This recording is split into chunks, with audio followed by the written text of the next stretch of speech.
Content warning. Implied sexual abuse of a minor. Diane. The time is 4:20 on October 1st, 2021. I know this is going to sound counterintuitive, but sometimes losing your mind is the most rational solution when you find yourself in certain predicaments. And as you well know, we were always trained to be rational. When someone else can read your thoughts, for example. Humans alone have a higher degree of telepathic power than we give ourselves credit for. We call it intuition. Our subconscious minds are able to come to astoundingly accurate conclusions about the thoughts and feelings of those around us. So when there is a non-human mind examining you, a mind with 1,000 times the perceptive abilities of a typical human, every thought, every inclination is entirely transparent. All we have here in the Are You OK is our collective mind, and they can read it. So what can we do? The answer is that there is one thing you can do before you truly give up. Every child of the Bureau knows this trick. The key is that the entity is not only capable of reading your mind, it is required to. Insanity is like poison to this entity because it isn't used to being confused, let alone reverse confused in multiple dimensions. Or maybe a better comparison would be to that of a highly potent hallucinogenic drug. But here in the DIA, as you well know, confusion is not a problem. In fact, it is usually an indicator of change, acceleration, which the DIA deems desirable. Paige and I were raised in these perpetually shifting facilities to habituate us to the confusion. I remember walking around these bleak white hallways as a child, not really being able to tell anything apart, with the constant impression that when I looked away from whatever I was focusing on, it would change again, right behind my back. Sure, you can question the morality of their methods to no end, but they did achieve their desired result, insanity, or rather, insanities, plural. That was the real goal, to see where our behaviors would be the same and where they would diverge. That's why, as identical cousins, Paige and I were very valuable. They'd long since given up on achieving any specific goal. They just wanted to see something happen. They wanted the kind of crazy from before the DSM or any other diagnostic manual was ever invented. In fact, the DIA wrote off the whole phenomenon of diagnosis as a product of the collective OCPD of the era's medical professionals. To them, a diagnosis would actually sully the purity of the insanity. It was like growing a garden, where our minds were the seeds, each with its own absolutely unique, exotic flower, just waiting to emerge. They just wanted to watch the garden bloom. So what did they water us with? I'm aware that someone with an outside perspective would use the word torture, but I'm going to refrain from using words that impose any negative judgment on the DIA's actions. All I can say is that my childhood was structured in a very precise way, the way it needed to be for the project. There weren't parents, but sometimes there were actors, posing as family members, though they could never seem to get their stories straight. None of them stayed for longer than a month. If you asked them too much, sometimes they would pretend to get a phone call and just leave. In my early teens, a man arrived who said he was my father one day, and the next day, he told me he was my uncle. He wore a white tank top under a dark brown suit jacket that was too big for him, old jeans, and mustard yellow boots. When I asked him his name, he paused for a minute, clearly trying to come up with something on the spot. Then he said, "You can call me, Hank. And just keep in mind that any resemblance to persons living and or dead is purely coincidental." He laughed with an expression that indicated he was supposed to be laughing with me, not at me. But I didn't know it was supposed to be funny, and I wasn't laughing. I was confused. I was supposed to be. Hank had a tattoo on the back of his neck that had been covered with makeup, but I could still read it. It said 8464257. Later, I noticed the tattoo had faded. It was never a real tattoo in the first place, just a temporary one. So why the makeup? There were always layers like that in the building. Once you peeled one away, all you would encounter were more layers. You could dig yourself into a hole that way, never truly uncovering anything. But back then it still felt like there was a mystery we had to solve. Hank carried around a domino, twirling it around and rubbing it between his fingers. One day he informed me that it was his lucky charm and held it out to me, but I didn't want to touch it. If it was so special to him, I asked, why did the numbers switch every time I saw him? He told me I was remembering it wrong. Paige and I learned to communicate with each other constantly, fact-checking everything. Paige wrote in endless notebooks, trying to sort out the consistencies and the inconsistencies between the actors' stories, searching for patterns and codes. But the family members would reorganize her documents, sometimes covertly, sometimes pretending it was a parenting measure. One mother of mine tried to get me to steal some of the notebooks myself, as a joke, she said, but I wouldn't do it. Paige and I knew to stick together no matter what. I had a few favorite mothers. The two that stand out the most were Hans Palmer and Hans Christian Palmer. I don't know why their names were so similar. I have a memory of Hans Palmer, who I actually started to call Mom, making me breakfast, ignoring the shifting geometry in our kitchen. She made me eggs on buttered toast and handed me a glass of orange juice. She placed a little orange pill on my napkin, next to my plate. It looked like one of those Flintstones vitamins, but in a shape I didn't recognize, a square with two little triangles poking out the sides. She informed me in that hypnotically pleasant voice of hers that it was a nutritional supplement called Ovical P. Although I was already perfect, she told me, taking the pill would make me just a little bit more perfect. It was one of her riddles. I liked that mother's riddles. The fact that she was speaking to me in code made me feel like she was an ally. I had to decide whether or not to take the pill based only on the information she had provided. In the end, I took the pill, not because I understood the riddle, but because I could tell Hans wanted me to do it, and I liked her, and I wanted to make her happy. You're a good boy, she told me. Remember, life is easy. All you have to do is be good, and things will turn out okay, in the grand scheme of things. You may be hurt, physically. You may even die, but everything will be okay. Why? Because I will always love you. Even if you're bad, I will always love you. So the question is, will you be good anyway?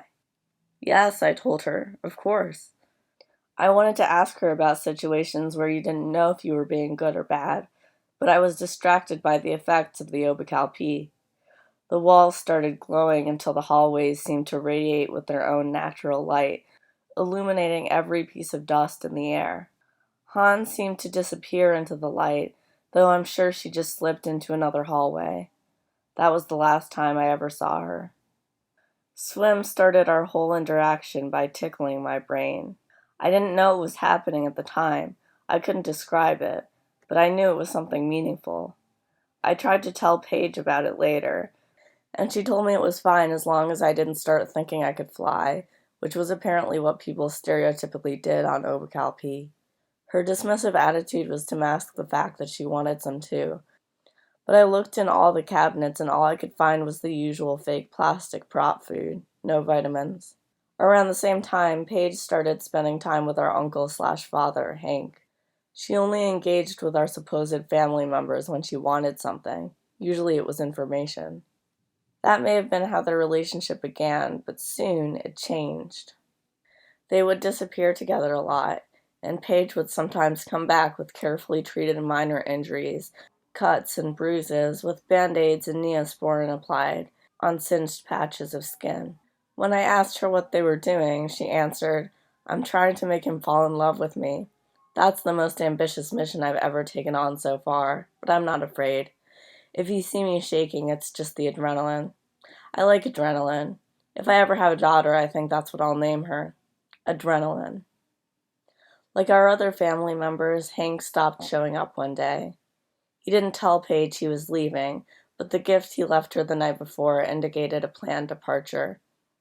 Whether that was his personal decision or the DIA's, we'll never know. The gift was a little bag of Obical P in the form of a fine white powder. Paige saved it for a few days, hoping Hank would return so she could take it with him, while I prayed he wouldn't. I watched the rage build up in her for the next few days as she tried to deny the obvious. He wasn't coming back. The bag contained 5 doses, and Hank had told her to be careful, go slowly. Paige snorted them all at once, off the clinical tiles of our bedroom floor. It gave her a bloody nose, and maybe it made her cry for the next 6 hours, but maybe she would have done that anyway. These drugs are fake. Obical P doesn't do shit, I heard her manage, as she cried and bled into my shirt, and I rubbed her back and stared at the ceiling fan, noticing one of the bulbs flicker. The DIA seemed to have limitless resources, yet they never seemed to have enough electricity. Everything's going to be okay, I whispered. You can't know that, she retorted, through gritted teeth. She was right.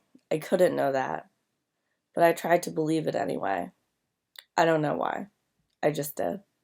Paige started referring to Hank as it. She told me she would kill it if he ever came back, and she would talk to me endlessly about all the ways she wanted to kill it. I had to ask her to stop more than once. She would apologize, but do it again, like she couldn't help herself.